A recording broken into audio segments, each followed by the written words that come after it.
What's up? What's up? What's up? Welcome back to Q&A.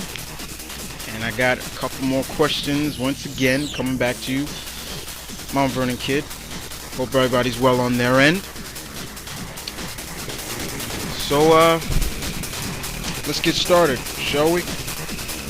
Okay. So, I got one question here. I picked out a question from Mistress Nails. And she asks me, what horror movie scared you?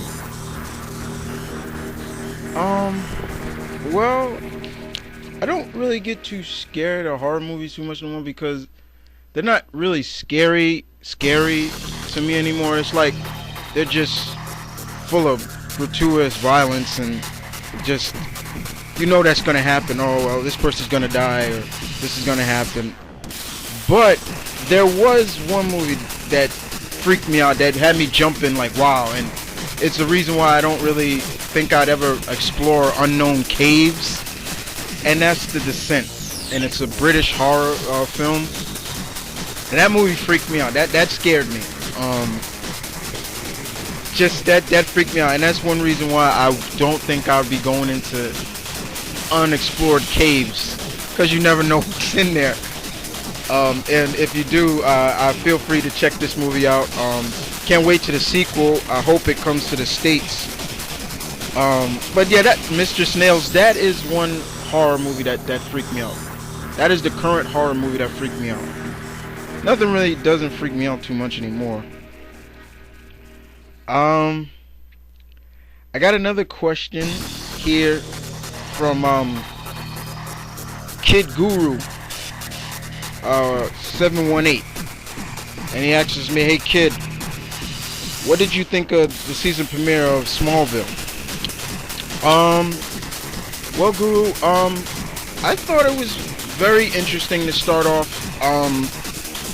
the season, and supposedly this is supposed to be the last season of Smallville, and very much I think it's very interesting because they did say that the end of the season, when you know we're gonna end it with you're gonna see Clark in the original costume, and we see like he's getting towards that. I mean, even though he's wearing all black, but he has the House of Jor-El symbol on it, basically showing that he's almost getting towards becoming Superman that we all know. But other than that, I thought it was very interesting. I can't wait to the next episode. Next episode is gonna have Metallo on it, so I'm definitely looking forward to seeing how this season ends, seeing how Smallville ends as well. So thanks again, Kid Guru, for that question. So the next question is from my friend Blue Goblin, and once again, this is good people here. Always a pleasure hearing from Blue Goblin, and I'm going to have a little help on this question because I think this is a question for the Bennett brothers to answer. So I want everybody, if they don't know, this is my brother Hulkland 93.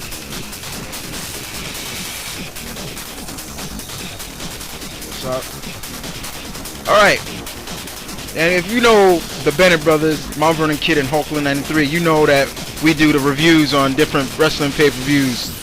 So let's get to it. So the first question he asks is, what would you like to see from Bryan Danielson and Nigel McGuinness once they go to the WWE? And if anybody doesn't know, these are two Ring of Honor wrestlers that have now signed with the WWE. And first and foremost, these guys are not going into the development. They're going straight to the big time. First and foremost, Bryan Danielson, Blue Goblin, he should go to Raw. McGuinness should go to SmackDown. They should be treated like the superstars that they are. If somebody like Bret Hart would say Bryan Danielson is the best in the world, that's saying something right there. I expect big things from this guy. If you're able to push another Ring of Honor star like CM Punk the way they pushed him, then you should do the same thing for them. You know, McGuinness the same thing. And I think my bro got something to say on this, right? basically just said everything I was gonna say. Well,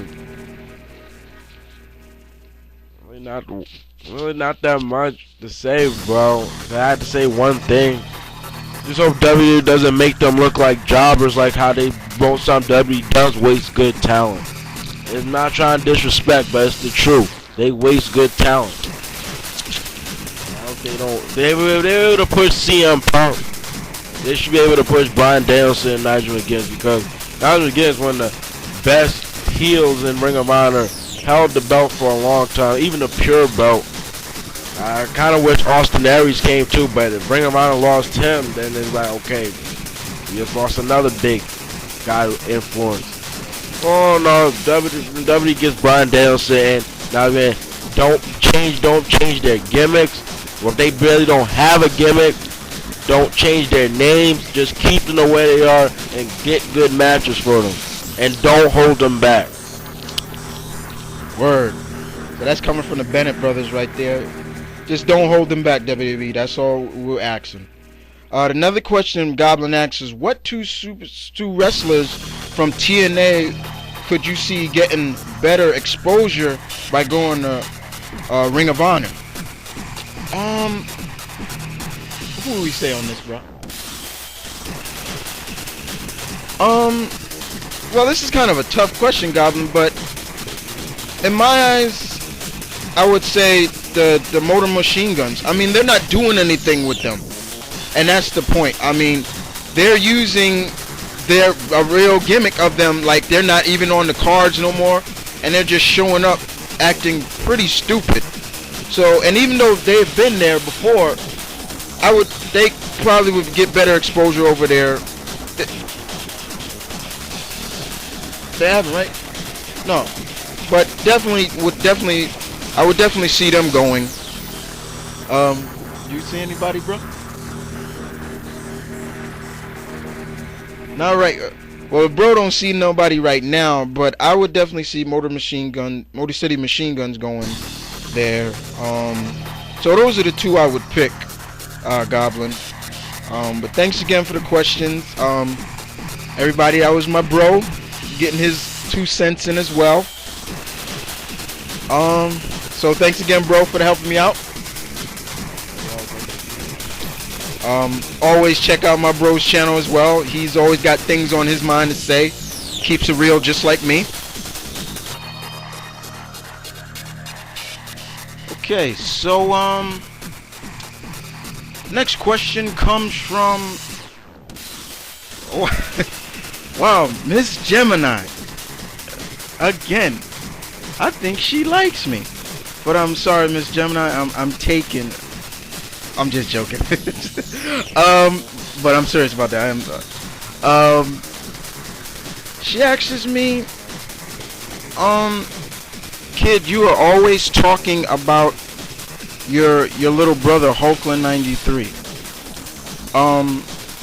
You seem to really care about him and love him. But do you have any other siblings? Well, Miss Gemini, to answer that question, yes, and technically 2 of my brothers are watching over me in heaven now. My older brother AJ and my younger brother Cedric. They're up in heaven with my mother, watching me and my brother and my father, things like that. But yes, I do care about my brother. I love my brother to death. He's like a son to me. I helped raise him, and he's always been by my side. He's like my sidekick. He's like my little sidekick. So most of the time, wherever I go, he wants to come with me. You know, he got his own thing, but he loves being around his brother, and I love having him around me as well. You know, if I didn't have a sibling that I can talk to and things that we do together, I don't know. I have cousins that I love too, Miss Gemini. But once I became an older brother, things changed. He's like everything to me. And my girlfriend and things like that, they understand that. They know, and they understand that you know, he's gonna always come first. Family is very important to me, Miss Gemini. That's the main question. That's the main point. Family is very important to me. So yes, I do talk about my brother Hulkling 93. All my friends and people and subscribers here, they hear me all the time talking about Hulkling 93, Hulkling 93, all the time. So yes, I do. I love my brother. I love him to death. I don't ever want to see. I pray to God every night that nothing bad happens to him. So once again, thank you, Miss Gemini. And once again, I'm always telling you, feel free. If you got some personal, guys, ask it. I'm always willing to answer it.